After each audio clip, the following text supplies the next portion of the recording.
레위기 5장. 사람이 만일 그가 저주의 소리를 듣거나 보거나 알아서 증인이 돼 법정에서 증언하도록 요청받았지만 증언하지 않는다면 그는 형벌을 받아야 한다.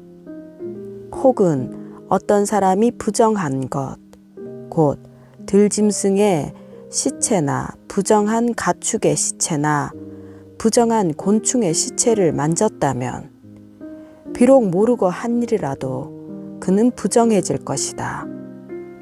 그렇기에 그는 범죄한 것이다.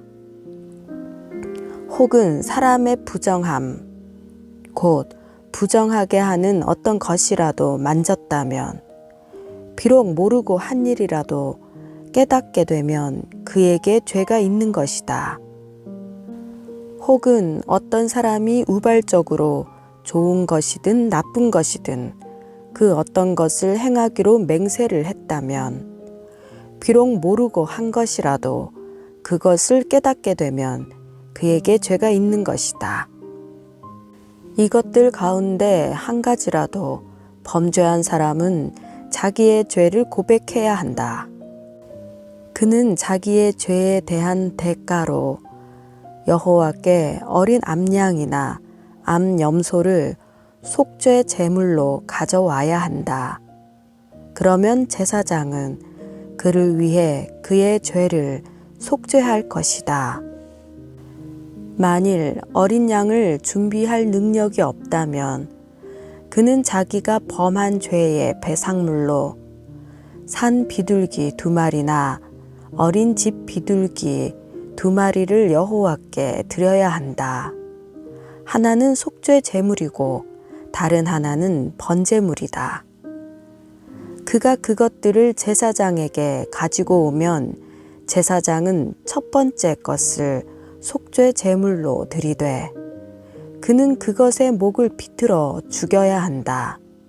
그러나 그것의 몸을 아주 찢지는 말고 그는 속죄 제물의 피를 제단 옆에다 뿌리고 나머지 피는 제단 밑에 쏟아 부어야 한다. 이것이 속죄 제사다. 그리고 제사장은 두 번째 예물을 번제물의 방식대로 드릴 것이며 제사장이 그를 위해 그의 지은 죄를 속하면 그는 용서받을 것이다. 그러나 만일 그 힘이 산 비둘기 2마리나 집 비둘기 2마리에도 미치지 못하면 그는 고운 밀가루 10분의 1 에바를 자기의 죄를 위한 예물로 가져와야 한다. 그러나 거기에 올리브 기름이나 유향을 섞어서는 안 된다. 그것은 속죄 제물이기 때문이다. 그가 그것을 제사장에게 가져가면 제사장은 기념물로 한 줌을 쥐어 제단 위에서 여호와의 화제물들과 함께 불태워야 한다. 이것은 속죄제다. 이렇게 제사장은 그가 행한 그의 죄들을 속죄해야 한다. 그러면 그의 죄가 용서받을 것이다. 그 예물의 나머지는 곡식 제물의 경우처럼 제사장의 소유가 될 것이다. 여호와께서 모세에게 다음과 같이 말씀하셨습니다. 누구든지 불성실해 여호와의 거룩한 물건들에 대해 우발적으로 죄를 저질렀다면 그는 가축들 가운데 성소의 세겔로 그 가치에 해당하는 흠 없는 순양 1마리를 속건 제물로 가져와야 한다. 이것이 속건 제물이다. 그는 또한 거룩한 물건들에 대한 자신의 죄의 대가를 갚을 때 그 값의 5분의 1의 값을 더해 제사장에게 주어야 한다. 그러면 제사장은 배상의 예물로 순양을 가지고 그를 위해 속죄해야 한다. 그러면 그의 죄는 용서받을 것이다. 여호와께서 행하지 말라고 명령하신 것을 행해 범죄했다면 그것을 깨닫지 못하더라도 그는 범죄한 것이다. 그에 대한 책임이 있는 것이다. 그는 가축 떼 가운데 속건 제물로 정해진 값에 해당하는 흠 없는 순양 한 마리를 제사장에게 가져와야 한다. 이렇게 제사장은 그가 우발적으로 저지른 잘못을 대신해 그를 위해 속죄해야 한다. 그러면 그의 죄는 용서받을 것이다. 이것이 속건 제사다. 그가 여호와 앞에서 범죄한 것에 대해서 책임을 져야 한다. 레위기 6장. 여호와께서 모세에게 말씀하셨습니다. 누구든지 여호와께 불성실해 범죄한 경우 곧 남의 물건을 막거나 담보로 잡거나 강도질하거나 이웃의 소유를 부당하게 빼앗거나 혹은 남이 잃은 물건을 차지하고도 거짓으로 부인하거나 가짜로 맹세하는 등의 범죄들 가운데 어느 하나라도 행했다면 그와 같이 범죄했다면 그는 그것에 대해서 배상해야 한다. 곧 훔친 대로, 빼앗은 대로, 자기에게 맡겨진 대로, 남이 잃은 물건을 가져간 대로, 무엇이든 가짜로 맹세한 대로 배상해야 한다. 그는 그것을 전부 배상하고 그 가치의 5분의 1의 값을 더해 속건 제물을 드릴 때 원래 주인에게 주어야 한다. 그리고 그는 여호와께 대한 자신의 속건 제물로 제사장이 정한 값에 해당하는 흠 없는 순양 한 마리를 제사장에게 가져와야 한다. 제사장은 여호와 앞에서 그를 위해 속죄해야 한다. 그러면 그가 행하고 범죄한 것을 용서받게 될 것이다. 여호와께서 모세에게 말씀하셨습니다. 아론과 그 아들들에게 이렇게 명령하여라. 이것은 번제물에 관한 규례다.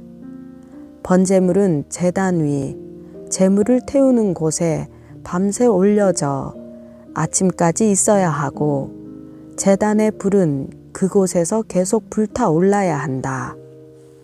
제사장은 고운 삼배로 만든 긴 옷과 속바지를 입고서 제단 위에서 불에 타고 재만 남은 번제물을 가져다 제단 옆에 두어야 한다. 그 후에 그는 고운 삼배 옷을 벗고 일상적인 옷으로 갈아입고 나서 그 재를 이스라엘의 야영지 밖 정결한 곳으로 내가야 한다. 제단 위의 불은 그곳에서 계속 타고 있어야 하고 꺼져서는 안 된다. 아침마다 제사장은 나무를 가져다 제단 위에 불을 붙이고 그 위에다 화목 제물에 지방이 있는 부위를 불태워야 한다. 그 불은 제단에서 계속 타올라야 하며 꺼져서는 안 된다. 이것은 곡식 제물에 관한 규례다. 아론의 아들들은 그것을 여호와 앞 제단 앞에 드려야 한다. 그는 고운 곡식 가루 한 줌과 올리브 기름을 가져다 그 곡식 제물 위에 모든 유향을 더해 제단 위에 그것을 기념물로 태워 여호와께서 기뻐하시는 향기를 내야 한다. 아론과 그 아들들이 그 나머지를 먹을 것이며 그것은 거룩한 곳, 곧 회막들에서 누룩 없이 먹어야 한다. 그것을 누룩을 넣고 구워서는 안 된다. 나는 그것을 내 화제물 가운데 그들의 몫으로 주었다. 그러므로 속죄 제물과 속건 제물과 같이 그것은 가장 거룩한 것이다. 아론의 자손들 가운데 남자는 그것을 먹을 수 있다. 이것이 너희 대대로 여호와께 드리는 화제 가운데 그들이 받을 영원한 몫이다. 이 제물에 닿는 것은 무엇이든 거룩하게 될 것이다. 여호와께서 또 모세에게 말씀하셨습니다. 아론과 그 아들들이 제사장으로 임명을 받을 때 여호와께 바쳐야 할 제물은 이렇다. 정기적인 곡식 제물의 경우처럼 고운 가루 10분의 1 에바를 준비해 2분의 1은 아침에 2분의 1은 저녁에 드려야 한다. 그것을 얇은 철판 위에 올리브 기름을 섞어 만드는데 그것을 잘 반죽해 곡식 제물처럼 잘게 잘라 구워라. 그러고 나서 그것을 여호와께서 기뻐하시는 향기로 드려야 한다. 아론의 아들들 가운데 아론의 뒤를 이어 제사장으로 임명받은 제사장은 이것을 영원한 규례로 여호와께 드려야 한다. 이것은 완전히 불태워야 한다. 제사장이 드리는 모든 곡식 제물은 완전히 불태울 뿐 먹어서는 안 된다. 여호와께서 모세에게 말씀하셨습니다. 아론과 그 아들들에게 이렇게 말하여라. 이것은 속죄 제물에 관한 규례다. 속죄 제물은 여호와 앞 번제물을 잡는 곳에서 잡아야 한다. 이것은 가장 거룩한 것이다. 죄로 인해서 그것을 드리는 제사장은 그것을 먹어야 한다. 그는 거룩한 장소, 곧 회막들에서 먹어야 한다. 그중 어떤 부위든 고기를 만지는 사람마다 거룩해질 것이고 그 피가 누군가의 겉옷에 조금이라도 튀었다면 너희는 거룩한 곳에서 그 옷을 씻어내야 한다. 그 고기를 삶은 토기는 깨버리고 녹그릇에 고기를 삶았으면 그 그릇은 문질러 닦고 물로 헹구어야 한다. 제사장 가문의 남자는 그 고기를 먹을 수 있다. 그것은 가장 거룩한 것이다. 그러나 성소 안에서 속죄를 하기 위해서 속죄 제물의 피를 회막 안으로 가지고 들어간 예물은 먹지 말고 불로 태워야 한다. 레위기 7장. 이것은 속건 제물에 관한 규례다. 이것은 가장 거룩한 것이다. 속건 제물은 번제물을 잡는 장소에서 잡고 그 피는 제단 사방에 뿌려야 한다. 그 예물의 모든 기름을 바쳐야 한다. 곧 기름진 꼬리와 내장을 덮고 있는 기름, 두 콩팥과 거기 허리 주변에 붙은 기름, 간의 꺼풀을 콩팥들과 함께 바쳐야 한다.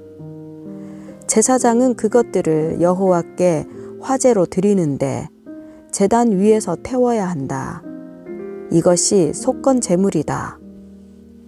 제사장 가문의 남자는 그것을 먹을 수 있지만 거룩한 곳에서 먹어야 한다. 그것은 가장 거룩하다. 속건 제물은 속죄 제물과 같이 동일한 규칙이 적용된다. 곧 그 제물은 속죄를 행하는 제사장의 몫이 된다. 어떤 사람의 번제물을 드리는 일을 한 제사장은 그 사람이 드린 번제물의 가죽을 가질 것이다. 화덕에 구워진 모든 곡식 제물과 얕은 솥이나 조리용 판에서 준비된 모든 곡식 제물도 그것을 여호와께 드리는 일을 하는 제사장의 소유가 되고 올리브 기름과 섞었든 섞지 않았든 곡식 제물은 모두 아론의 모든 아들들이 똑같이 나누어 가져야 한다. 여호와께 바치는 화목 제물에 관한 규례는 이렇다. 감사의 표시로 화목 제물을 드리려면 이 감사의 예물을 누룩 없이 올리브 기름을 섞은 두꺼운 빵과 누룩 없이 올리브 기름만 바른 납작한 빵과 고운 가루로 잘 반죽해 올리브 기름을 섞은 빵을 드려야 한다. 감사의 표시로 드리는 화목 제물과 함께 누룩을 넣어 만든 빵을 드려야 한다. 그와 같이 각 종류의 빵 가운데 하나씩 가져와서 여호와께 예물로 드려야 한다. 그것은 화목 제물의 피를 뿌리는 제사장의 소유가 돼야 한다. 그 감사의 표시로 드려진 화목 제물의 고기는 제물을 드리는 날에 먹어야 하고 아침까지 남기면 안 된다. 그러나 예물이 맹세를 이루기 위한 제물이거나 자원에서 드리는 제물이라면 희생 제물은 드리는 날에 먹을 것이며 나머지는 다음 날 먹어야 한다. 3일째 되는 날까지 남은 고기는 불태워야 한다.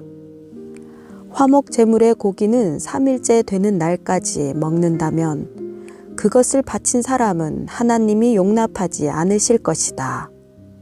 그리고 예물을 드린 사람에게도 그것이 예물답지 못하게 될 것이다.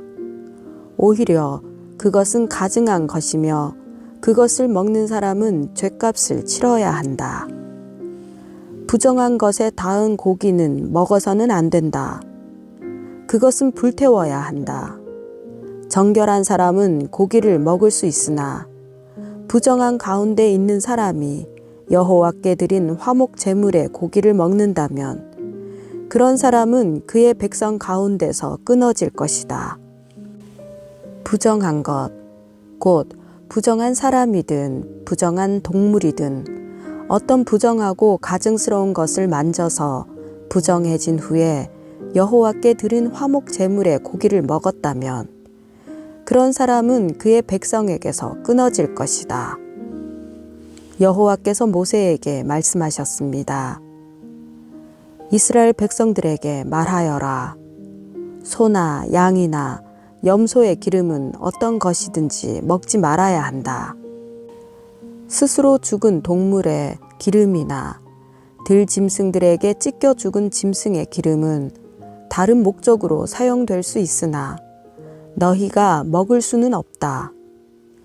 여호와께 화제로 드리는 제물 가운데 나온 짐승의 기름을 먹는 사람은 자기 백성으로부터 끊어질 것이다. 너희는 어디에서 살든 새나 동물의 어떤 피도 먹지 말라. 피를 먹는 사람은 그의 백성에게서 끊어질 것이다. 여호와께서 모세에게 말씀하셨습니다. 이스라엘 백성들에게 말하여라. 여호와께 화목 제물을 가져오는 사람은 여호와께 드리는 화목 제물들의 희생물 가운데 일부를 여호와께 예물로 가져와야 한다. 그는 여호와께 화제로 드리는 제물을 스스로 가져와야 한다.